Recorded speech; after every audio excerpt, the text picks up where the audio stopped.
pertama kali, hadis arba'in yang pertama kali tentang ihsan. Ihsan itu menyadari bahwa Allah memantau kita. Kalau kita bisa beribadah seperti betul-betul melihat Allah, kalaupun tidak, sekedar sadar bahwa Allah selalu melihat kita. Maka kata Imam Hasan Basri, aku sadar itu. Maka aku malu kalau Allah mendapatiku dalam keadaan lalai, tidak mendekatkan diri kepada Allah Subhanahu wa taala. Karena tidak akan pernah luput. CCTV yang dipasang di tempat kerja itu membuat orang yang bekerja akan betul-betul bekerja, tidak mau melewatkan 1 menit pun dalam kelalaian, karena dia tahu manajernya itu akan putar itu, dan itu akan menentukan bagaimana kinerja dia nanti, diberi gajinya, diberi kenaikan pangkat dan sebagainya, karena CCTV itu hidup terus. Nah, ini kan contoh kecil bagaimana Allah Subhanahu wa taala memantau kita.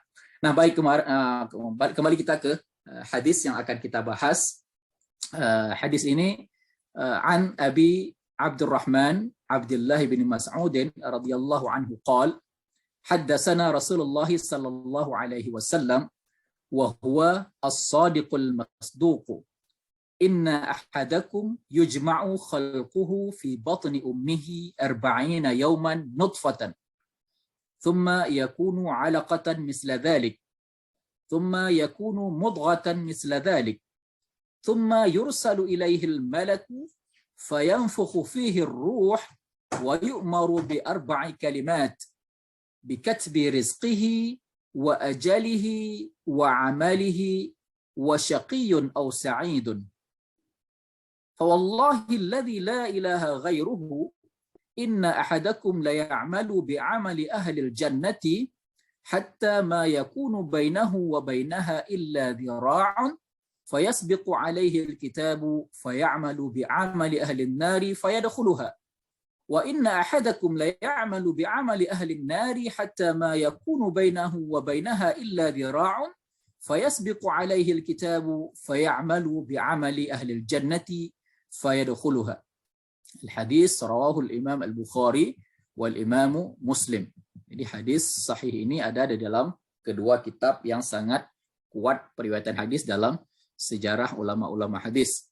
Artinya dari Rasulullah sallallahu alaihi wasallam kemudian kepada sahabat, kemudian kepada tabi'in, itu jalur penerimanya ini sudah diteliti orang-orang yang sangat kuat hafalannya dan sangat bagus di dalam amalannya, sehingga hadis ini mendapatkan derajat yang tinggi di antara hadis-hadis yang ada di dalam kitab-kitab. Abdullah bin Mas'ud, yang juga beliau bergelar Abu Abdurrahman, artinya beliau punya anak yang bernama Abdurrahman, ridha Allah kepadanya. Kita terjemah dulu secara lengkap, nanti kita kembalikan kepada makna kalimat per kalimat. Beliau berkata, telah menyampaikan kepada kami Rasulullah sallallahu alaihi wasallam, dan beliau adalah seorang yang shadiq, seorang yang jujur, dan juga seorang yang masduq, seorang yang ditetapkan, diterima kejujurannya. Jadi beliau benar dan beliau dibenarkan, ya, terpercaya. Ya. Orang tidak ragu terhadap apa yang diucapkan oleh Rasulullah Sallallahu Alaihi Wasallam. Apa kata Rasulullah? Sesungguhnya setiap kalian itu diciptakan, dikumpulkan penciptaannya di rahim ibu kalian itu selama 40 hari dalam bentuk nutfah, dalam bentuk setetes mani. Kemudian sejumlah itu juga, 40 hari itu juga dalam bentuk darah, setetes darah ataupun segumpal darah. Kemudian dalam waktu yang sama juga, maka itu menjadi sebentuk ataupun segumpal daging. Kemudian diutuslah malaikat. Utuslah seorang malaikat dan ditiupkan pada segumpal daging itu ruh, nyawa. Lalu ditetapkan, dituliskan, ya, ditentukan 4 perkara bagi setiap jiwa yang sudah dalam bentuk janin tadi, ya.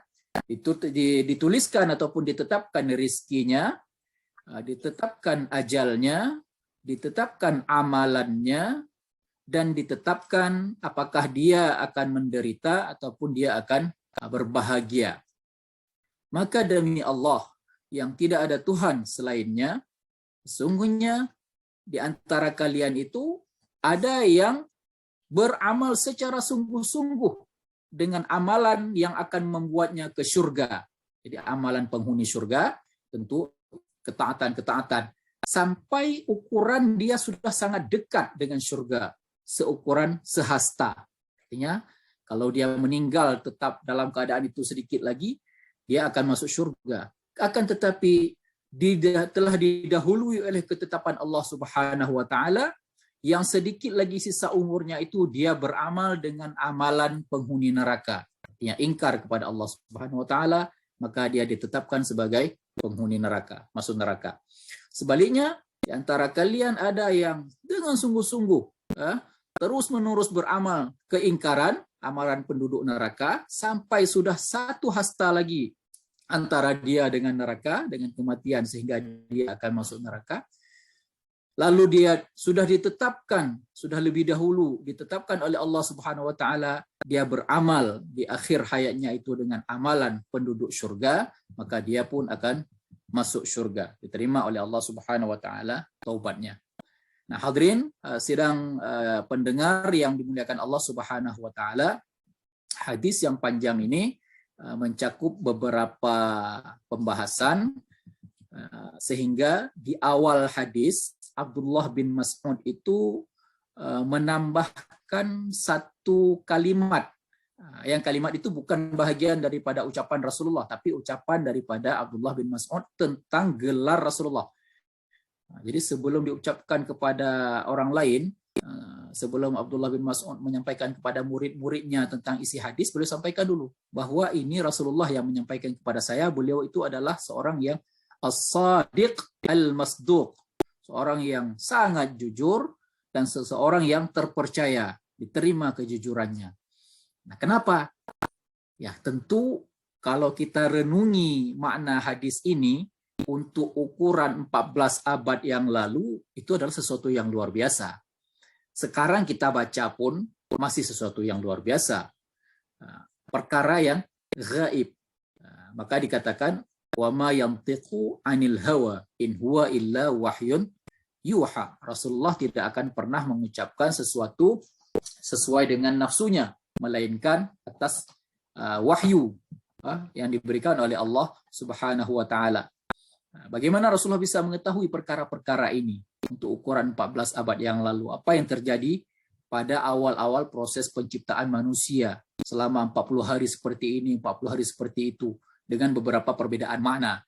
Karena ada yang menyebutkan 40 hari pertama itu tidak terus-menerus dalam bentuk sperma, dalam bentuk mani, tetapi dalam 40 hari itu, jadi ketika disebut di sini 40 tambah 40, 40, tetapi ada yang mengatakan dalam 40 itu sudah prosesnya sudah ada pembentukan-pembentukan.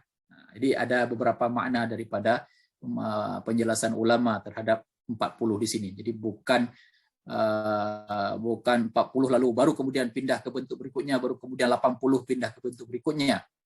Wallahu a'lam. Tapi yang jelas ilmu pengetahuan sekarang bisa membuktikan sains dan teknologi sekarang bisa meyakinkan kita tentang kebenaran apa yang disampaikan oleh Rasulullah SAW 14 abad yang lalu, yang orang ketika mendengarnya mungkin ya hanya dengan kekuatan hati dia bisa menerima atau tidak menerima. Maka oleh sebab itulah Abdullah bin Mas'ud mengawali ucapannya dengan gelar Rasulullah as-Sadiq al-Masduq. Baik, kemudian tentang Abdullah bin Mas'ud ini dulu. Beliau sendiri adalah seseorang sahabat yang juga luar biasa. Jadi di antara sahabat itu ada yang kita sebut dengan kibarus sahabah, di sahabat-sahabat besar. Yang pertama itu yang kelompok al-khulafa ar-rasyidun, dan sekaligus yang awal-awal masuk Islam. Itu sudah tidak diragukan lagi tingkat kedekatannya dengan Rasulullah sallallahu alaihi wasallam. Nah, sesudah itu as-sabiqun al-awwalun, orang-orang yang masuk Islam pada masa-masa sangat sulit, ketika dakwah masih ditolak, ketika masih dianiaya, ketika masih harus sembunyi-sembunyi. Nah, periode periode tahun pertama, tahun kedua. Nah, Abdullah bin Mas'ud masuk ke dalam kategori ini, as-sabiquna al-awwalun. Beliau masuk Islam dalam suatu peristiwa yang juga unik, ya, ketika Rasulullah Sallallahu Alaihi Wasallam sedang dalam perjalanan ataupun sedang di dalam suatu kegiatan bersama Abu Bakar, melewati suatu penggembalaan kambing yang ternyata digembalakan oleh Abdullah bin Mas'ud. Tapi bukan kambingnya Abdullah bin Mas'ud, kambing daripada orang lain yang ia gembalakan. Karena biasa di antara sikap orang Arab dahulu adalah, termasuk Rasulullah sendiri pernah mengelola harta orang lain. Jadi tidak punya harta sendiri tapi mengelola harta orang lain. Dari situ dia akan mendapatkan hasilnya. Nah, Rasulullah dan Abu Bakar minta susu dari kambing itu. Tapi Abdullah bin Mas'ud ragu. Yang pertama karena memang keadaan kambingnya itu tidak terlalu banyak susunya. Yang kedua, apakah dia diizinkan oleh pemilik susu atau tidak oleh majikannya. Lalu kemudian Rasulullah SAW mengusap kambing tersebut, tempat susu daripada kambing tersebut, sehingga menjadi besar, menjadi banyak kandungan susunya, dengan ucapan, dengan bacaan-bacaan dari zikir-zikir dan ayat-ayat yang dibacakan oleh Rasulullah Sallallahu Alaihi Wasallam. Tentu ini salah satu mukjizat dari Rasulullah Sallallahu Alaihi Wasallam, dan peristiwa ini tentu khas, hal istimewa yang hanya terjadi pada Nabi dan Rasul, dan menyebabkan Abdullah bin Mas'ud takjub.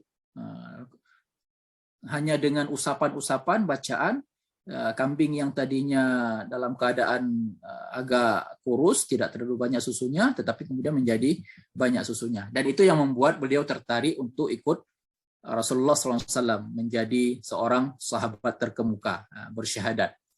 Nah, maka beliau sejak saat itu dekat dengan Rasulullah SAW, menjadi pelayan yang dipercaya oleh Rasulullah SAW, bisa keluar masuk rumah Rasulullah. Bahkan ketika Rasulullah hendak tidur, termasuk ada saat-saatnya Abdullah bin Mas'ud yang menutupkan pintu kamar Rasulullah untuk beliau tidur. Kalau beliau ada keperluan, masuk ke kamarnya. Begitu percayanya Rasulullah kepada Abdullah bin Mas'ud. Dan beliau menjaga betul itu apa yang beliau tahu tentang keadaan Rasulullah. Baik itu dari keadaan yang beliau lihat dengan matanya, begitu juga dengan penyampaian-penyampaian yang beliau dengar dari Rasulullah yang itu tidak patut diketahui oleh orang lain. Sehingga Abdullah bin Mas'ud juga digelar dengan penyimpan rahasia. Jadi ada beberapa sahabat yang mengetahui rahasia-rahasia yang disampaikan oleh Rasulullah dan diketahui oleh sahabat itu. Jadi hanya Allah, Rasul, dan sahabat-sahabat tertentu itu. Masing-masing sahabat punya rahasia-rahasia. Tidak diberitahukan kepada orang lain. Begitu terpercayanya sahabat-sahabat tersebut. Termasuklah Abdullah bin Mas'ud. Kemudian ada juga kelebihan lain daripada Abdullah bin Mas'ud ini, bacaan Qur'annya luar biasa. Sehingga Rasulullah pernah mengucapkan, "Man ahabba ay yaqra'al Qur'an ghaddan kama unzila falyaqra'hu ala qira'ati ibni ummi 'abdin." Siapa yang senang untuk membaca Al-Qur'an dengan baik, dengan sempurna, sebagaimana dalam kondisi dia diturunkan, maka hendaklah ia membaca berdasarkan bacaan Ibnu Ummi Abd. Nah, ini salah satu julukan yang lain kepada Abdullah bin Mas'ud. Jadi riwayat Ibnu Majah. Ketika hadis ini disampaikan oleh Rasulullah, Abdullah bin Mas'ud tidak mendengarkannya, yang dengar sahabat-sahabat yang lain. Mereka berlomba-lomba untuk memberitahu kepada Abdullah. Malam-malam mereka mengetuk pintu Abdullah bin Mas'ud. Aku ingin menyampaikan sesuatu kepadamu. Kenapa sampai malam-malam, tanya Abdullah. Ini penting sekali, Rasulullah menyampaikan kepada kami begini. Jadi begitu kabar gembira ini ingin mereka sampaikan kepada Abdullah. Ini kan bukan posisi yang sembarangan. Jadi mendapatkan maqam ataupun mendapatkan kedudukan sebagai pembaca Al-Qur'an yang ditinggikan oleh Rasulullah SAW di hadapan sahabat-sahabat yang lain. Bahkan Rasulullah sendiri ikut ambil kesempatan sekali-kali waktu meminta Abdullah bin Mas'ud untuk membacakan ayat kepada Abdullah bin Mas'ud. Wahai Abdullah, bacalah Ya, dijawab oleh Abdullah bin, ya Rasulullah, Al-Quran itu diturunkan kepadamu. Bagaimana kami membacakannya? Mestinya ya engkau yang bacakan, kami yang mendengarkan sebagaimana biasa. Tidak, wahai Abdullah, bacalah. Aku juga ingin mendengarkan bacaan Al-Quran itu bukan dari suaraku. Jadi begitulah di dalam keseharian kita, sikap kita terhadap Al-Quran itu ada saat-saatnya kita baca, orang lain mendengar, dan perlu juga saat-saatnya kita dengar bacaan orang lain. Jadi ada kelebihan-kelebihan dan keistimewaan tertentu yang kita akan dapatkan ketika kita diam, kita tadabbur dari bacaan orang lain. Nah, terutama kalau kita belum paham langsung artinya, ya sambil memperhatikan terjemahannya yang di sampingnya langsung. Jadi orang baca Al-Quran dan orang membaca itu juga dengan tartil, ya, dengan bacaan yang tidak sangat cepat, tidak juga sangat lambat, sekira-kira kita bisa memperhatikan kandungan maknanya. Nah, seperti itu. Nah, ketika dibacakan oleh Abdullah bin Mas'ud, salah satunya itu dalam riwayat ketika dibacakan surat An-Nisa ayat 41 kalau nggak salah begitu, Rasulullah sampai sangat terharu, sangat meresapi makna ayat Al-Quran yang sedang dibaca oleh Abdullah bin Mas'ud, sampai beliau tidak tahan lagi, tidak bisa keluar suara, untuk menyuruh Abdullah bin Mas'ud berhenti pun beliau nggak bisa katakan lagi. Akhirnya harus beliau sentuh dengan gerakan tangan, artinya beliau isyaratkan sudah cukup. Begitu menggetarkannya bacaan Abdullah bin Mas'ud bagi Rasulullah Shallallahu Alaihi Wasallam. Ini diantara kelebihan Abdullah bin Mas'ud. Nanti kalau ada dalam kesempatan sambilan kita jelaskan, kita juga akan sampaikan lagi. Ada beberapa kelebihan. Dari segi hadis juga Abdullah bin Mas'ud ini termasuk kategori yang banyak meriwayatkan hadis. Memang tidak sampai 1000, beliau 848 hadis. Jadi ketika dikumpulkan hadis-hadis dari semua kitab yang sekarang bisa kita dapati, itu jumlah hadis yang diterima oleh Abdullah bin Mas'ud dari Rasul kemudian sempat disampaikan lagi kepada orang lain, terabadikan di dalam catatan-catatan dan riwayat sampai kepada kita sekarang, itu jumlahnya 848. Kalau dalam kategori ulama-ulama itu ada yang mereka sebutkan 7 perawi terbanyak dari sahabat itu di atas 1000. Jadi kan hanya sedikit saja ini, 848, hampir juga mencapai angka 1000. Artinya beliau punya kesibukan-kesibukan yang lain, ya, sama seperti Abu Bakar, Umar, Utsman, Ali, itu semuanya tidak sampai 1000. Hadis-hadis dari mereka tidak sempat tersampaikan dengan banyak kepada orang lain karena mereka punya tugas-tugas yang sudah dibebankan kepada mereka. Sedangkan tugas-tugas penyampaian hadis lebih banyak diemban oleh sahabat-sahabat lain yang agak punya waktu renggang, tidak mengurus kekhalifahan, tidak mengurus zakat, tidak mengurus penulisan Al-Quran dan lain-lainnya. Ini juga menunjukkan bahwa sistem pembahagian tugas, sistem job description itu pada masa Rasulullah SAW, kemudian pada masa khalifah-khalifah itu sudah ada. Dan mereka punya kelebihan-kelebihan sendiri memang. Ini yang seperti ini punya kelebihan dalam Al-Quran, sampai nanti ulama-ulama ketika memilah-milah ulumul Quran itu kan banyak, ilmu Al-Quran itu banyak. Nah, di antara ilmu Al-Quran yang banyak diambil warisannya dari Abdullah bin Mas'ud ini adalah ilmu asbabun nuzul, ilmu sebab-sebab turunnya Al-Quran. Para pendengar yang dimuliakan Allah Subhanahu wa taala.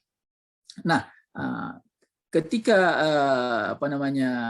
hadis ini sudah disampaikan kepada orang-orang semua, tentu saja orang-orang bisa berbeda-beda. Bisa berbeda-beda di dalam memahami hadis ini. Tentu dengan kondisi mereka yang belum bisa membuktikan secara fisik. Maka sudah dikuatkan oleh Abdullah bin Mas'ud dari awal itu, Rasul itu as-sadiq. Ingat bahwa Rasulullah itu tidak pernah berbohong. Sebelum beliau jadi Rasul, ketika tidak ada kepentingan apapun, beliau jujur. Kita tahu. Maka orang juga menerima apa yang disampaikan oleh Rasulullah, dipercaya, al-masduq. Oleh sebab itu, ketika beliau menyampaikan perkara-perkara yang lain, kita pun terima. Begitulah sikap para sahabat terhadap Rasulullah Sallallahu Alaihi Wasallam. Di sini membangun keyakinan, membangun kesadaran bahwa kita terima tingkat kabul itu, tingkat ridha terhadap Rasulullah SAW itu teruji sekali. Tidak semua orang bisa dapat. Bahkan orang-orang dekat sekali secara darah, secara nasab, ada yang dekat sekali dengan Rasulullah SAW. Paman-pamannya itu kan Abu Lahab, ada yang sangat dekat itu dengan Rasulullah. Abu Talib juga termasuk sangat dekat, tetapi secara hati beliau tidak sampai membenarkan dan mengikuti apa yang diucapkan ataupun diajak oleh Rasulullah SAW. Nah, tentang proses penciptaan manusia ini kita sudah yakini dan kita sudah baca. Saya coba tanya ataupun saya coba telusuri. Dikatakan bahwa abad 17 atau mungkin ya beberapa abad sebelum inilah baru orang bisa teliti secara fisik, dan ternyata benar seperti yang disebutkan oleh hadis ini. Dan hadis ini tidak semata-mata berdiri sendiri, karena juga ada ayat-ayat Al-Quran, ada dalam surat Al-Mu'minun, ada dalam surat Al-Hajj. Jadi di surat Al-Mu'minun itu kalau kita baca dari awal-awal itu kan pertama, qad aflahal mu'minun, telah berjayalah orang-orang yang beriman. Kemudian disebutkan ciri-ciri syarat-syaratnya ataupun karakter-karakter orang mukmin. Kemudian pada ayat yang ke-12 kalau tidak salah itu disebutkan hal yang sama seperti ayat ini. Cuma ada beberapa klasifikasi yang agak lebih spesifik lagi tentang proses penciptaannya. Di antaranya ada penyebutan tulang. Kalau dalam hadis ini tidak ada penyebutan bentuk tulang. Tapi dalam ayat ada penyebutan berbentuk tulang, kemudian daging itu membungkus tulang. Kemudian pada surah Al-Mu'minun itu di akhirnya disebutkan summa innakum ba'da dzalika lamayyitun. Jadi sudah disebut tentang kejayaan orang-orang mukmin, kemudian disebut tentang proses penciptaannya, kemudian disebut bahwa kalian sesudah itu pasti akan mati. Jadi kronologinya berbeda, urutannya berbeda. Disebut dulu tentang pasti berjaya, kemudian disebut proses penciptaan, kemudian disebut mati. Sedangkan di dalam hadis ini urutannya dimulai dari proses penciptaan, kemudian sampai mati, kemudian baru disebutkan apakah seseorang itu akan berjaya ataupun tidak berjaya. Jadi masing-masing ada penekanannya. Di mana penekanannya? Kita semua kalau masalah penciptaan itu kita kembalikan kepada Allah Subhanahu wa taala. Sehingga dalam hadis ini sudah dikatakan, sudah dicatat semuanya. Di dalam hadis yang lain kita memahami hadis sebagaimana sudah kita sampaikan pada pertemuan-pertemuan yang lalu, tidak bisa dari satu hadis saja. Bahkan tidak bisa dari semua hadis. Jadi ketika ada banyak hadis dalam satu topik kita kumpulkan, harus ditambah lagi dengan pemahaman dari Al-Quran. Jadi hadis tidak akan bisa berdiri sendiri, juga sebagaimana Al-Quran tidak bisa berdiri sendiri. Allah sendiri yang sudah katakan, وَمَا آتَكُمُ الرَّسُولُ فَخُذُوهُ وَمَا نَهَاكُمْ عَنْهُ فَانْتَهُ. Allah yang katakan di dalam Al-Quran. Yang dibawa oleh Rasul, ambil. Yang dilarang oleh Rasul, jauhkan. Jadi dengan demikian antara Al-Quran dan hadis itu seiring sejalan. Dari segi kedudukan, betul bahwa Al-Quran itu paling tinggi. Tentu kalamullah paling tinggi. Tidak bisa kita sandingkan dengan kalam Rasul. Tetapi dari segi dia pedoman sebagai jalur hidup kita, maka dia akan seiring sejalan. Kita mau salat saja, kita mau salat, itu tidak akan kita dapatkan petunjuknya dari Al-Quran tentang tata cara salat dari awal sampai akhir. Kita baru dapatkan dari hadis. Maka benar seperti yang pernah ditanyakan, saya ingat itu pernah ditanyakan oleh salah seorang peserta kajian, bagaimana kita mengisi hidup kita ini dengan mempelajari hadis-hadis, bagaimana kita memulainya. Ya sudah benar seperti ini. Kita boleh pilih kitab ini ataupun boleh kita pilih kitab Riyadhus Shalihin. Riyadhus Shalihin itu juga ditulis oleh Al-Imam An-Nawawi. Beliau sudah kumpulkan di situ hadis-hadis yang bisa menjadi pegangan hidup kita. Juga Abu Bakar Al-Jazairi pernah menulis tentang buku Pedoman Hidup Muslim. Saya lupa persis terjemahannya di dalam bahasa Indonesia, pedoman ataupun pegangan hidup Muslim. Di situ diatur bagaimana seorang Muslim itu bersikap dari Al-Quran, dari hadis. Dengan keluarga bagaimana, mulai dari dengan Allah bagaimana, dengan keluarga bagaimana, dengan tetangga bagaimana, dengan lingkungan pekerjaan bagaimana, dengan kawan-kawan bagaimana. Itu semua sudah diatur dalam Al-Quran dan di dalam hadis. Nah, kembali ke ini tadi, jadi sudah disebutkan dari kalimat-kalimat hadis ini, semua perkara itu sudah ditetapkan. Rizkinya ditetapkan, ajalnya ditetapkan, apa amalannya ditetapkan. Apakah dia akan bahagia, dia sudah ditetapkan. Atau sebaliknya dia akan celaka di dalam hidupnya juga sudah ditetapkan. Dalam hadis pertama pada hadis arba'in yang pertama, di ujungnya itu ada pertanyaan malaikat tentang kapan hari kiamat. Rasulullah tidak bisa jawab kapan hari kiamat dan tidak ada yang tahu, tetapi itu masuk ke dalam kategori 5 yang hanya Allah yang tahu. Jadi 4-nya di sini dalam hadis ini. 4 perkara hanya Allah yang tahu, rezeki seseorang, ajal seseorang, apa amalan seseorang, apakah seseorang itu akan masuk kategori bahagia ataupun celaka, plus hari kiamat. Jadi 5, tidak ada yang tahu kecuali kapan itu akan terjadi, Allah Subhanahu wa taala yang tahu. Nah, di dalam hadis yang lain disebutkan bahwa sebelum masa penciptaan alam ini semuanya, bukan hanya sebelum menciptakan manusia ya, sebelum alam ini diciptakan itu 50.000 tahun sebelumnya, ini pun tahun dalam hitungan Allah. 50.000 tahun sebelumnya semua ini sudah ditetapkan oleh Allah Subhanahu wa taala. Siapa yang akan diciptakan, di mana akan diciptakan, dalam bentuk apa diciptakan, terpilih sebagai orang Indonesia, terpilih sebagai seorang bukan Indonesia, lalu kemudian dia akan hidup di negara lain seperti ini. Ini semua sudah ada dalam ketetapan Allah Subhanahu wa taala. Lalu kemudian akan terjadi pandemi seperti ini. Ini untuk menghindari kita daripada penyesalan-penyesalan. Tetapi bukan berarti kita hanya pasrah kembali kepada seperti yang di awal tadi apa saya katakan tentang ucapan Al-Imam Al-Hasan Al-Basri. Betul bahwa beliau menyadari rezekinya itu sudah ditentukan oleh Allah Subhanahu wa taala, tapi juga beliau menyadari bahwa Allah selalu memantau beliau. Maka beliau tidak mau lalai sedikit pun. Jadi masalahnya kita ulama sepakat kita ini tetap punya yang tidak sepakat ini hanya segelintir ulama ya, hanya segelintir di antara pengikut-pengikut sudah masa sahabat.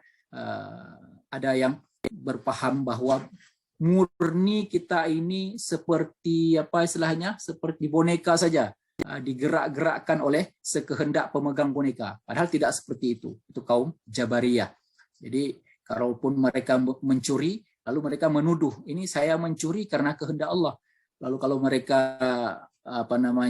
menzalimi orang lain, mereka beralasan mereka menzalimi orang itu sebagai kehendak Allah Subhanahu wa taala. Ketika masa Umar bin Khattab, mereka dihukum, maka itu pun dikatakan, ini juga kehendak Allah Subhanahu wa taala, kalian harus dihukum karena pelanggaran-pelanggaran seperti ini. Nah, kita ada pilihan untuk tidak di dalam posisi yang seperti itu, tidak melakukan pelanggaran-pelanggaran. Karena kalau melakukan pelanggaran-pelanggaran akan dikenakan dengan hukuman-hukuman yang juga itu ketetapan dari Allah Subhanahu wa taala.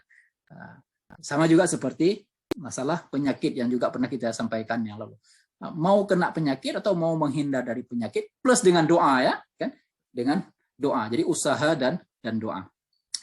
Nah, yang saya katakan tadi akan menjadi sedikit lebih banyak kita tekankan pada hari ini adalah bagaimana kita berusaha agar hidup kita ini tertutup dengan amalan yang baik. Sering kita baca ucapan-ucapan ketika seseorang sudah meninggal ya.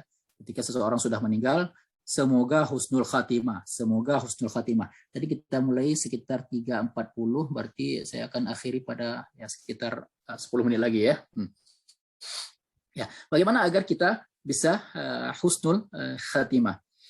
Nah, kalau kita berpegangan kepada beberapa surat terakhir saja dari juz amma, jadi ketika kita tadabbur Al-Quran, itu surat-surat terakhir dari juz amma yang paling terakhir tentang qul a'udzu birabbin nas, malikin nas. Di situ kita akan menyadari beberapa sifat daripada Allah Subhanahu wa taala dan sekaligus beberapa perkara yang membuat kita harus betul-betul berlindung kepada Allah Subhanahu wa taala. Nah, dari situ itu bisa mendorong kita untuk terus memperbagus amalan kita sehingga bisa mendapatkan husnul khatimah. Memang ada di dalam riwayat disampaikan oleh Rasulullah Sallallahu Alaihi Wasallam tentang riwayat orang terdahulu yang pernah membunuh sampai 99 orang. Lalu kemudian datang ketetapan hatinya untuk merubah diri. Dia tidak mau lagi melanjutkan kejahatannya. Lalu dia tanya kepada salah satu pemuka agamanya, apakah ada jalan bagi saya untuk berubah? Saya sudah membunuh 99 orang. Maka dia jawab oleh pemuka agama itu, kalau begitu tidak ada jalan lagi, itu 99 orang sudah kamu bunuh. Orang-orang itu dibunuh, pemuka agama itu. Jadi 100. Ini diceritakan oleh Rasulullah kepada para sahabat. Kemudian dia datang kepada pemuka agama yang lain, akhirnya dia diarahkan untuk pergilah ke kampung sana. Jadi istilah kita hijrah. Jadi lingkungan itu juga sangat menentukan. Orang-orang yang bersama kita itu sangat menentukan. Ketika kita merasa ini sikap hidup kita ini tidak sempurna, tidak baik, bisa-bisa ini kita tidak husnul khatimah. Ya. Dari usaha saja kita sudah seperti itu. Apalagi nanti ketentuan Allah Subhanahu Wa Taala. Jadi sedangkan kata Allah ini, orang yang sudah sehidup sematinya berusaha baik, tapi bisa jadi nanti ada pengaruh syaitan ataupun pengaruh lingkungan di akhir hayatnya, apalagi kalau di awal-awalnya orang sudah terbiasa lalai. Nah, disuruhlah orang ini pindah ke negeri itu. Lalu pergilah dia ke negeri itu, ternyata tak sampai dia ke negeri tersebut, meninggal. Jadi belum sempat bertaubat. Lalu diceritakan oleh Rasulullah SAW bahwa malaikat rahmat dan malaikat azab saling berbeda pendapat. Malaikat azab berkata, orang ini belum sempat bertaubat, dia baru mau bertaubat, ada niat untuk bertaubat. Tapi malaikat rahmat berkata, Allah mau, maha tahu, dia memang sudah ada niat untuk berubah. Hanya saja ajal lebih dahulu menjemputnya. Ini juga salah satu daripada bahagian hadis ini. Ajal kita sudah ditentukan kapan. Karena ajal kita nggak tahu kapan, itulah makanya kita selalu berusaha agar husnul khatimah itu ada setiap hari. Nggak bisa seseorang berkata, nanti saja. Nanti itu kapan? Boleh jadi umurnya nggak sampai ke nanti. Boleh jadi lewat. Nah, wallahu alam, tidak tahu kapan. Jadi sekarang berbuat baik, atau sebaliknya sekarang berbuat buruk, nanti berbuat baik, nanti lagi berbuat buruk lagi. Jadi nanti itu tidak akan habis-habisnya. Oleh sebab itu harus ada konsistensi dan ada kesabaran dari kita untuk terus-menerus taat kepada Allah Subhanahu Wa Taala. Jadi Allah tahu orang ini sudah punya niat untuk perubahan itu, kata malaikat rahmat. Sampai kemudian datang penengah, malaikat yang lain mengatakan, ukurlah mana lebih dekat jarak orang ini dari kampung sebelumnya yang dia ingkar atau menuju kampung yang dia akan berubah bertaubat. Ternyata lebih dekat ke kampung itu, maka diterimalah taubatnya. Jadi demikian dikatakan oleh Rasulullah Sallallahu Alaihi Wasallam kepada para sahabat. Nah, memang betul ada kekhususan seperti itu, ada riwayat-riwayat yang seperti itu. Itu rahmat Allah. Tetapi kita tetap hidup antara dua ini, antara rahmat dengan azab Allah Subhanahu Wa Taala.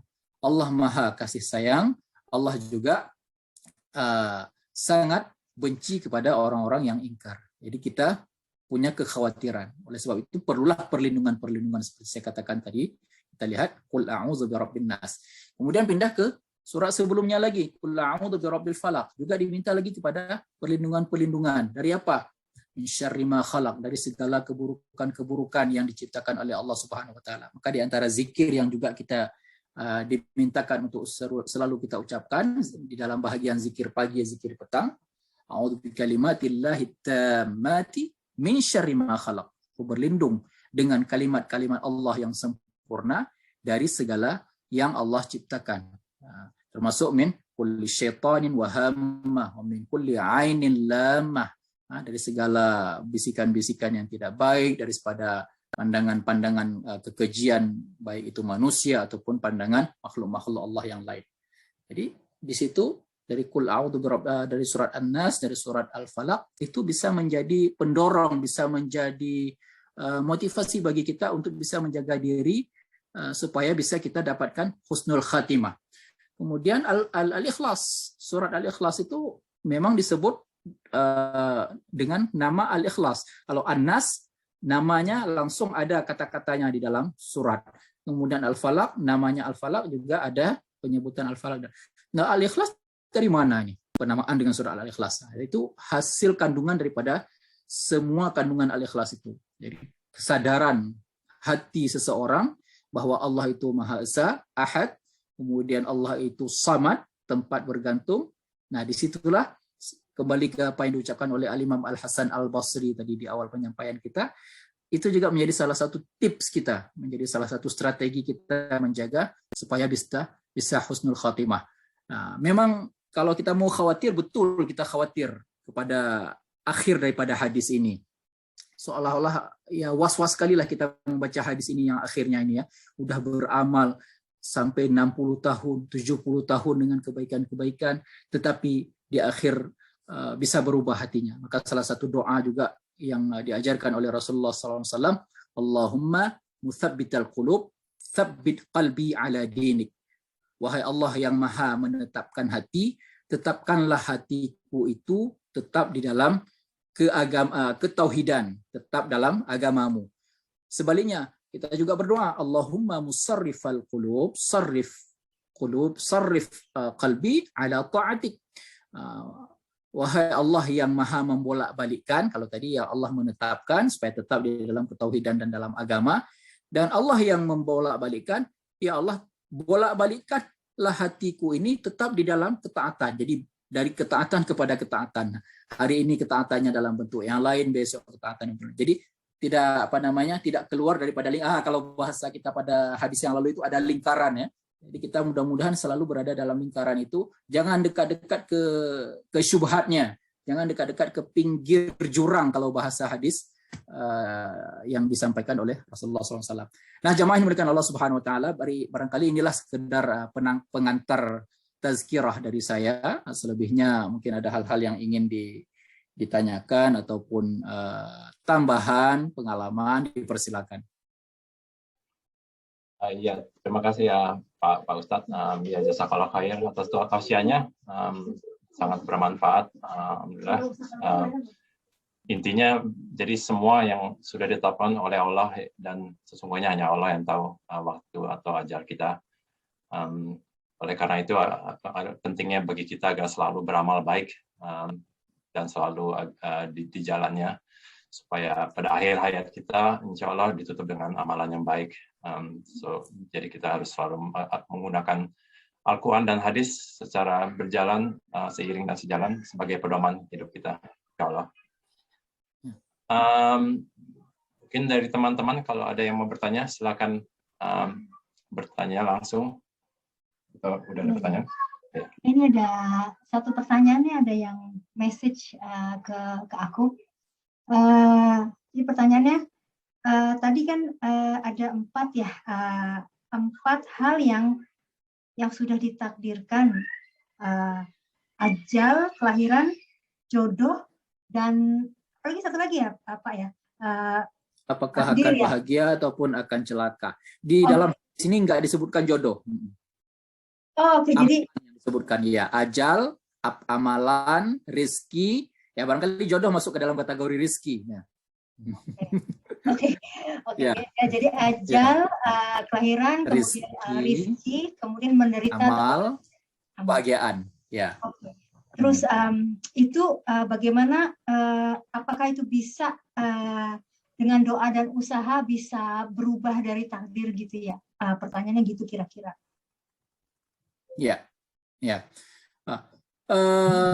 Ada hal-hal yang memang sudah ditentukan oleh Allah Subhanahu Wa Taala. Kelahiran kita laki-laki, kelahiran kita dari ayah yang mana, ibu yang mana, yang itu tidak ada campur tangan kita dalam perubahannya.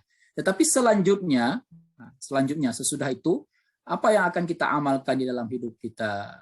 Apakah menuju kepada kebahagiaan ataupun menuju kepada kesengsaraan? Masalahnya kita tidak tahu. Ini ulama memang ini celahnya sempit sekali ini. Untuk bisa dapat pemahamannya ini, kalau kita tidak kembalikan kepada ulama, kalau kita baca sendiri hadis ini akan kembali kepada pemahaman orang-orang Jabariyah. Orang-orang Jabariyah itulah yang orang tidak percaya kepada ikhtiar manusia. Nggak ada ikhtiar kita. Sebaliknya ada aliran lain, Qadariyah. Qadariyah itu mutlak dia, semua ini urusan kita, nggak ada urusan Allah. Kita sudah diciptakan, lalu kita yang berkehendak. Artinya kalau kita mau makan, bisa makan. Kita nggak mau makan, lalu kita mati. Kalau kita mau kerja, kita akan dapat. Kalau kita tidak mau kerja, itu sudah seperti itu. Nah, kalau kita kembali seperti apa kalimat yang diwariskan tadi oleh Al-Imam Al-Hasan Al-Basri, ikhtiar kita itu selalu ada. Nah, dari ikhtiar itulah ada doa. Doa itu tidak akan bisa berdiri sendiri. Jadi di dalam Al-Quran dikatakan, wa idza sa'alaka ibadi anni fa inni qarib ujibu da'watad da'i idza da'an falyastajibu li. Jadi kuncinya ada di akhir itu, falyastajibu li. Kalau mereka memang ingin permohonan mereka aku kabulkan, aku jawab, hendaklah mereka beristijabah juga terhadap apa yang aku minta. Nah, disitulah insya Allah apa yang Allah tentukan itu dengan pilihan. Kita bisa memilih. Apakah Abu Talib itu bisa memilih? Bisa memilih. Apakah Abu Lahab itu bisa memilih? Bisa memilih. Nah, Hamzah memilih untuk ikut Rasulullah Sallallahu Alaihi Wasallam. Abu Talib memilih tidak ikut Rasulullah, tapi tidak menyiksa, membela. Sebaliknya Abu Lahab udah tidak membela, malah menyiksa Rasulullah SAW. Itu semua ada pilihan pada manusia-manusia ini. Nah, sehingga ketika orang-orang kafir itu sudah meninggal, ketika sudah selesai pertempuran, Rasulullah berseru kepada orang-orang kafir yang sudah meninggal itu, wahai sekalian orang-orang Quraisy, yang Quraisy waktu itu adalah Quraisy yang kafir ya, kami sudah mendapatkan janji Tuhan kami kepada kami. Apakah kalian sudah mendapatkan janji Tuhan kalian kepada kalian? Nah, ini juga sekaligus menjadi bukti bahwa orang yang sudah meninggal itu mendengar ucapan orang-orang yang hidup dengan kehendak Allah Subhanahu wa taala. Jadi Rasulullah berbicara dengan para mayit itu tentang kehendak Allah kepada mereka, di samping dengan kemauan mereka sendiri. Jadi mereka memilih untuk memusuhi Rasulullah, memusuhi Allah, memusuhi agama Allah, tidak ikut. Maka mereka akan mendapatkan janji-janji Allah. Berarti juga sebaliknya, kalau kita memenuhi janji-janji yang baik dengan Allah Subhanahu wa taala, insya Allah juga Allah akan memberikan janji-janji yang baik kepada kita. Keputusannya nanti tetap pada Allah Subhanahu wa taala. Memang karena kita ini makhluk yang lemah, sedangkan Allah itu maha kuasa, kita ini dengan doa. Doa perubahan atau apa yang ditanya tadi, apakah bisa merubah? Perubahan itu tidak mesti berbentuk anggapan kita. Misalnya kita berdoa jangan kena COVID, atau berdoa supaya cepat hilanglah COVID ini. Ternyata Allah berkehendak dalam bentuk yang lain. Ada tahapan-tahapannya, tahapan dan sebagainya. Nah, itu semuanya bisa terjadi. Wallahu a'lam. Ya, silakan. Kalau saya jawabannya Pak Ustadz. Ya. Terima kasih. Ya. Ini ada pertanyaan berikutnya nih dari teman kita. Bagaimana kiat kita sebagai Muslim untuk meninggal husnul khotimah? Pertanyaannya begitu kurang lebih. Ya, baik. Saya lanjutkan lagi. Tadi kan sudah ada 3 surat yang kita ambil di akhir juz Ammah. Kemudian sesudah yang kul yang 3 ini, surat sebelumnya lagi apa? Surat Tabbat Yada. Kemudian sebelumnya lagi apa? Idza jaa nasrullah. Nah, di masing-masing surat ini ada pelajaran penting yang itu semuanya bisa menjadi kiat ataupun menjadi strategi kita supaya kita ini terus beramal baik, dan kalau terus beramal baik, insya Allah kapanpun Allah akan mencabut ajal kita, itu sudah dalam husnul khatimah. Kaidahnya memang seperti itu. Ulama sudah menggariskan suatu kaidah. Jadi dari pemahaman Al-Quran, dari pemahaman Al-Hadis, ulama mengatakan innamal a'malu bil khawatim. Penting sekali amalan-amalan itu lihat penutupnya. Tetapi perlu kita juga pahami, bukan maksudnya ini bahwa sekedar amalan-amalan kecil yang di akhir itu bisa menentukan garis hidup seseorang di akhirat nanti. Bukan amalan-amalan kecil. Tetapi ini yang dimasukkan di sini adalah hati yang taat ataupun hati yang ingkar. Antara dua ini. Ada hati yang taat, tetapi dia ada sedikit-sedikit kelalaian. Itu ada ayat yang menjelaskan. Faman saqulat mawazinuhu fahuwa fi 'ishatir radiyah. Wa man khaffat mawazinuhu fa ummuhu hawiyah. Allah yang akan timbang nanti. Sepanjang hatinya itu semua ada dalam ketaatan, ada apa namanya kasatnya, ada hasrat kemauannya itu di dalam hati, tetapi dia masih terpengaruh, badannya itu masih agak malas di dalam beribadah, pikirannya kalau bersedekah itu masih agak kikir, tapi sebenarnya dia mengakui ya, bahwa kalau dia bersedekah itu baik, bahwa kalau bersedekah itu tidak akan mengurangi harta. Ada sebenarnya keyakinan itu, tetapi ini namanya malas. Ya. Termasuk di dalam salat sendiri. Kita mendapati orang-orang yang sebenarnya dia mau salat. Buktinya ketika orang sudah sakit, ya, ketika orang sudah sakit dia akan ada penyesalan itu. Kenapa tidak selama ini memperbanyak ibadah? Sekarang udah sulit untuk beribadah. Nah, ya, jadi dari surat Al-Lahab itu sejarah membuktikan bahwa kedekatan nasab dengan Rasulullah tidak menjamin seseorang akan mendapatkan kebahagiaan. Nah, ternyata malah diancam oleh Allah Subhanahu wa taala dan diabadikan dengan namanya langsung, dibaca oleh semua orang bahwa Abu Lahab, seperti dibaca juga tentang Firaun ya. Kan kedudukannya luar biasa. Apa namanya? Wewenangnya itu dia bisa bunuh orang. Dia bisa perintahkan apa yang dia kehendaki, Firaun itu. Tapi Al-Quran mengabadikan bagaimana akhir seorang Fir'aun, bagaimana akhir seorang Abu Lahab. Ini bisa menjadi satu catatan bagi kita supaya kita memelihara diri kita, menghindari dari su'ul khatimah. Otomatis kalau kita menghindari dari su'ul khatimah, insya Allah akan masuk ke dalam husnul khatimah. Karena memang di akhirat itu hanya ada dua. Dalam pemahaman ulama-ulama yang lurus dari warisan Rasulullah, tidak ada jalan tengah. Karena ada juga sebagian orang yang agak ganjil dia dalam memahami. Dia menurut mereka nanti akan ada orang yang bukan di surga, bukan di neraka. Dia bukan husnul khatimah, bukan juga su'ul khatimah, tapi di tengah-tengah nanti. Yang disebut dengan manzilah baina manzilatin, berada pada satu kedudukan antara dua kedudukan, menunggu keputusan dari Allah Subhanahu wa taala. Itu tidak ada di dalam pemahaman ulama yang lurus, yang sesuai dengan Al-Qur'an dan hadis yang sahih. Hanya ada dua. Jadi kalau kita menghindar dari su'ul khatimah, kita belajar dari sejarah tadi, insya Allah kita akan masuk ke dalam husnul khatimah. Kemudian kalau kita baca dalam idza jaa nasrullah, itu kesabaran. Jadi bagaimana penderitaan Rasulullah Sallallahu Alaihi Wasallam bersama para sahabat akhirnya berbuah suatu kejayaan yang luar biasa. Jaa nasrullah, datanglah kejayaan, bantuan dari Allah Subhanahu Wa Taala. Kita yakin betul itu. Dalam beribadah ini butuh kesabaran. Sabar bukan hanya masalah marah. Jadi betul bahwa salah satu inti kesabaran itu bisa mengontrol emosi, bisa menempatkan diri untuk berbuat yang seharusnya. Itu makna sabar. Yang seharusnya kita tidak berbuat itu, maka kita tidak berbuat. Itu sabar. Seharusnya kita berbuat seperti ini sabar. Nah, di dalam beribadah juga itu disebut dengan sabar. Sabar di dalam beribadah. Ada orang yang tidak sabar di dalam beribadah. Nah, karena pengaruh tadi. Yang umpamanya tidak mau pergi haji karena banyak sekali habis waktu untuk pergi haji itu, banyak sekali habis harta, banyak habis tenaga.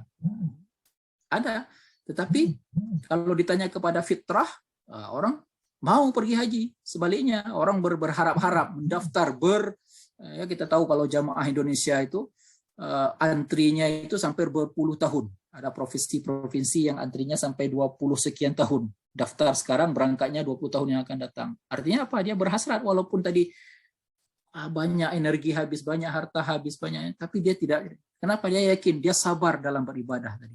Nanti akan datang nasrullah, akan datang bantuan dari Allah. Nah, ini juga kiat supaya kita akan terpelihara dengan husnul khatimah. Karena kita tidak tahu titik husnulnya itu kapan. Jadi harus terus-menerus. Jadi grafik kita harus berada pada apa namanya positif terus-menerus. Jangan sampai turun ke bawah nol, jangan sampai kepada negatif. Karena baterainya nanti bisa habis ketika saat di negatif. Nah, itu masalahnya. Nah, itu diantara beberapa kiat. Jadi yang pertama tadi belajar dari sejarah, yang kedua agar bersabar. Baik, ada lagi yang lain? Kalau yang jawabannya Pak Ustadz, ini kayaknya ada yang angkat tangan. Nadia ya. Assalamualaikum Pak Ustadz. Waalaikumsalam warahmatullahi wabarakatuh. Mau ngecek pemahaman aja kayaknya tentang qadar takdir dan pilihan manusia ya, free will. Jadi kayaknya emang itu keadilannya Allah ya. Jadi seimbang, Allah udah tahu, udah punya ketentuan, tapi bukan Allah yang milihin untuk individualnya.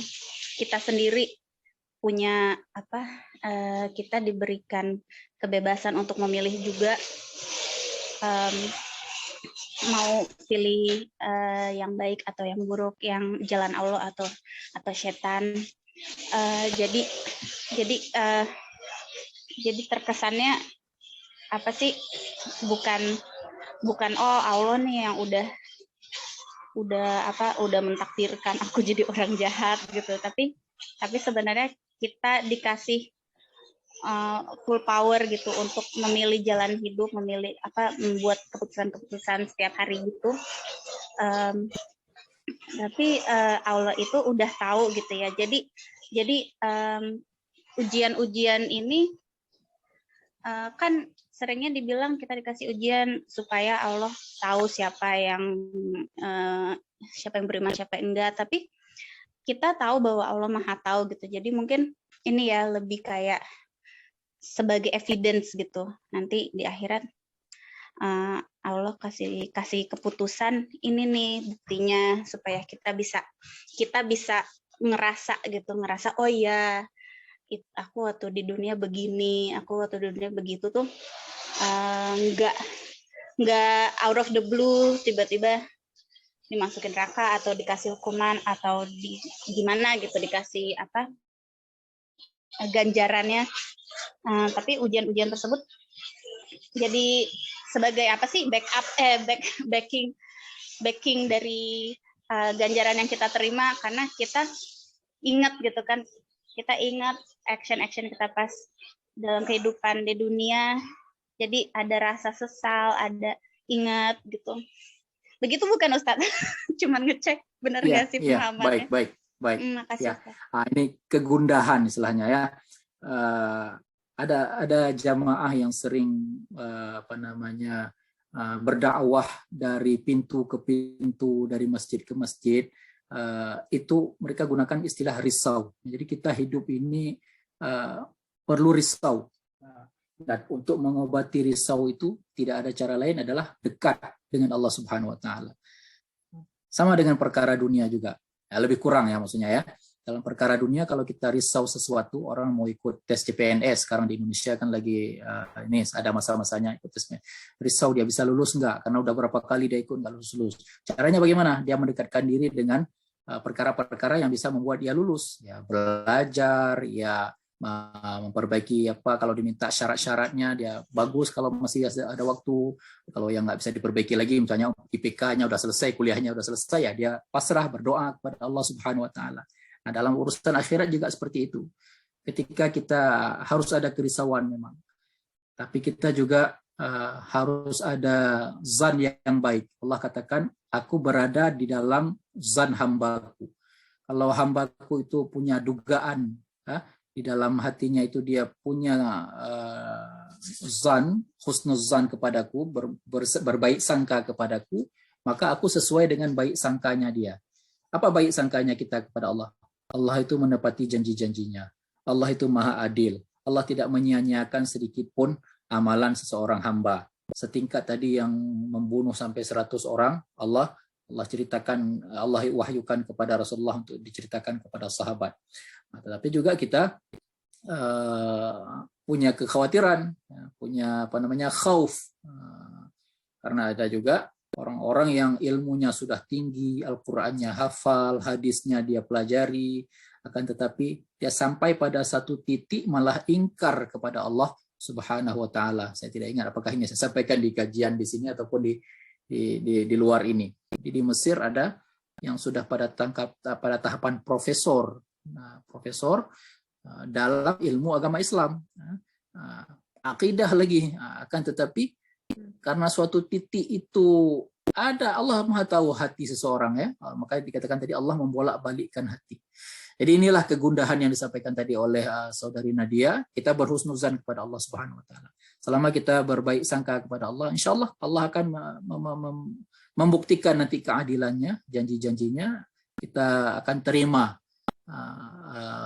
Faman ya'mal mithqala dzarratin khairan yarah, pada surat yang lain lagi tadi, juz amma tadi, ini juga juz amma. Sekecil apapun kebaikan Allah akan balasnya. Sebaliknya, waman ya'mal mithqala dzarratin syarran yarah, sekecil apapun kejelekan-kejelekan daripada manusia, dia akan dapatkan balasannya. Nah, ini yang membuat pemahaman kita terhadap hadis ini harus komprehensif, tidak tidak semata-mata ketika seseorang mati dalam keadaan lalai itu berarti dia sudah su'ul khatimah, ya. Di dalam pandangan kita manusia, tidak mesti bahwa husnul khatimah itu meninggal di masjid, ataupun meninggal dalam jihad, ataupun meninggal ketika sedang beribadah, tidak mesti.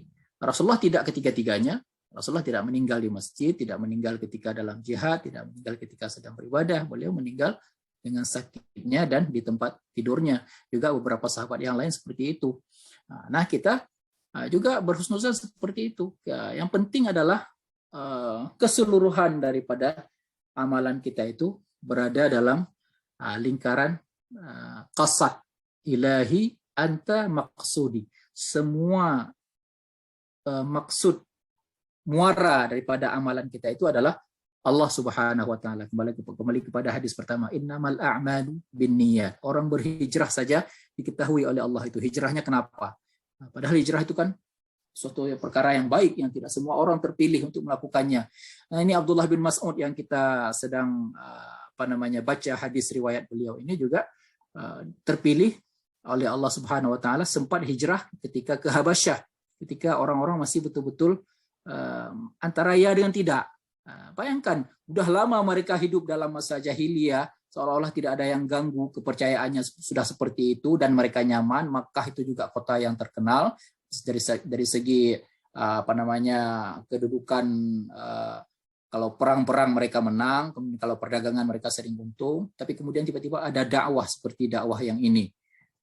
Abdullah bin Mas'ud dipilih oleh Allah, ikut hijrah. Dan alhamdulillah hijrahnya hijrah yang benar ke Habasyah, walaupun tidak menghasilkan hasil yang bagus sekali seperti yang diharapkan. Artinya jamaah masyarakat Habasyah tidak sepenuhnya mendukung dakwah Rasulullah, walaupun juga mereka tidak diusir. Berbeda dengan lebih parah lagi, ada yang mengusir. Kemudian ikut lagi hijrah ke Madinah. Abdullah bin Mas'ud dapat pahala-pahala itu. Nah, yang sudah hijrah baik-baik pun ada juga di antaranya yang kata Rasulullah, hijrahnya itu ternyata hanya li dunya yusibuha, hanya untuk kepentingan dunia. Nah, kita berharap kepada Allah Subhanahu wa taala bahwa kita hidup di negeri yang seperti ini, bukan di negeri muslim mayoritas, tapi kita bisa menjaga ketaatan kita kepada Allah Subhanahu wa taala. Itu membuat kita berada pada jalurnya, berada pada rel yang husnul khatimah ini. Demikian, saya kira ini hanya untuk saling melengkapi kegundahan kita bersama. Silakan kalau ada lagi. Ya, terima kasih, Pak. Kalau ada satu pertanyaan lagi, mungkin terakhir ada yang mau bertanya lagi atau? Boleh? Ya, silakan. Ustadz Isra, boleh kita tanya, Ustadz, ada salah satu pepatah yang salah satu bab di dalam Al-Hikam itu yang disebutkan, jika engkau terlanjur melakukan dosa, jangan sampai menyebabkan engkau putus asa, karena kemungkinan itu bisa jadi dosa terakhir yang telah kau lakukan.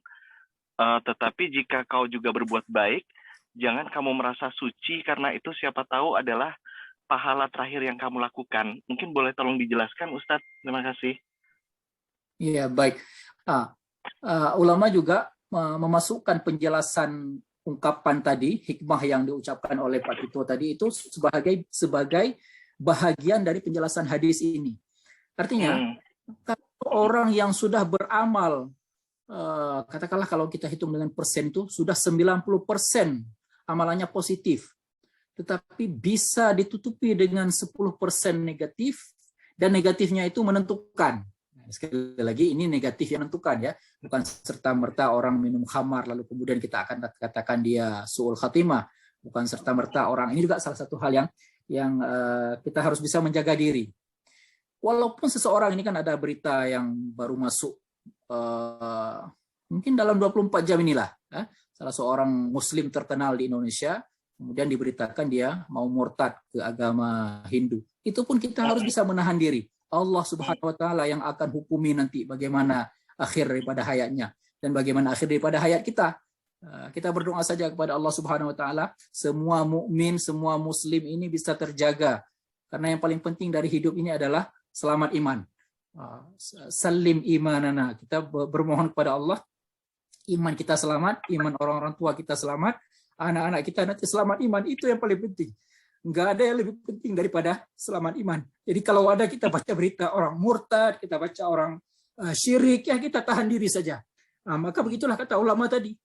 Kalau kita sudah beramal baik, ya, jangan sombong, jangan jangan merasa sudah cukup, jangan merasa ini nanti kalau Allah cabut nyawa saya sudah sakulat mawazinuhu, sudah hisabnya sudah termasuk hisaban yasira dalam surat Al-Insyiqaq. Ada yang Allah akan hisab dengan hisab yang mudah, ada yang hisabnya hisab yang akan membuat dia itu berkeluh kesah.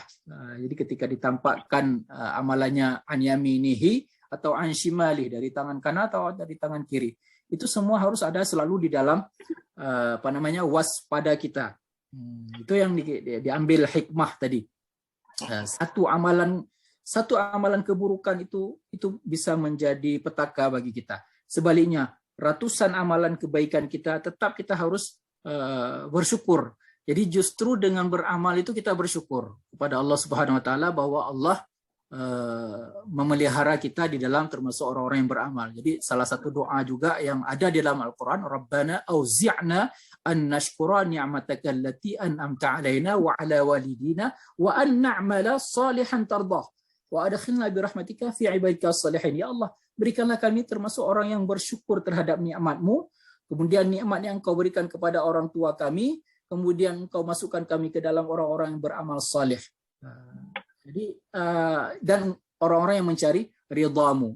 Itu penting sekali. Jadi betul sekali hikmah itu memang salah satu bahagian daripada penjabaran makna hadis ini. Beramal satu kesalahan, jangan berputus asa. Jadi Allah katakan wala tayasu min rauhillah, jangan pernah berputus asa dari rahmat Allah. Itu untuk diri kita.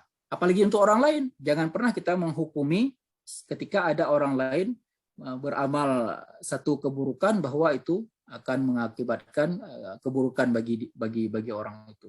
Jadi dari segi hisab, dari segi balasan Allah Subhanahu wa taala, kita dianjurkan untuk mengintrospeksi diri kita sendiri. Hanya Rasulullah yang Allah buka pintu untuk bisa menilai orang lain. Sahabat-sahabat pun tidak bisa saling menilai antara sesama mereka. Ada orang ketika sudah syahid, mereka saling mengatakan itu syahid, tapi kemudian kata Rasulullah yang itu enggak syahid, yang itu dia berjuang karena maksud lain, karena kepentingannya sendiri. Lalu kemudian ketika dia sudah tertusuk-tusuk, terluka-luka, dia tidak bisa bersabar, tak sanggup menahannya, akhirnya dia bunuh diri. Jadi Rasulullah yang bisa mengungkap itu. Selebihnya di dunia ini kita pulangkan kepada Allah Subhanahu wa taala. Baik. Ya, saya kira itu untuk terima kasih Ustaz Israr. Ya, sama-sama. Ya, saya kira itu untuk, karena ini sudah 4:53, mungkin ada sesi silaturahim yang lebih lanjut daripada KFM. Saya juga mengucapkan terima kasih atas kesempatan sekali lagi yang telah diberikan kepada saya. Aqulu qauli hadza wa astaghfirullah li wa lakum. Ada doa? Biasanya ada doa ya? Iya boleh ya Ustaz. Iya. Terima kasih banyak Ustaz. Jazakallahu khair atas tausiahnya. Mohon maaf kalau ada kekurangan atau kesalahan dari kami. Ya mohon mungkin ditutup dengan doa terus kita bisa akhiri. Gitu. Iya.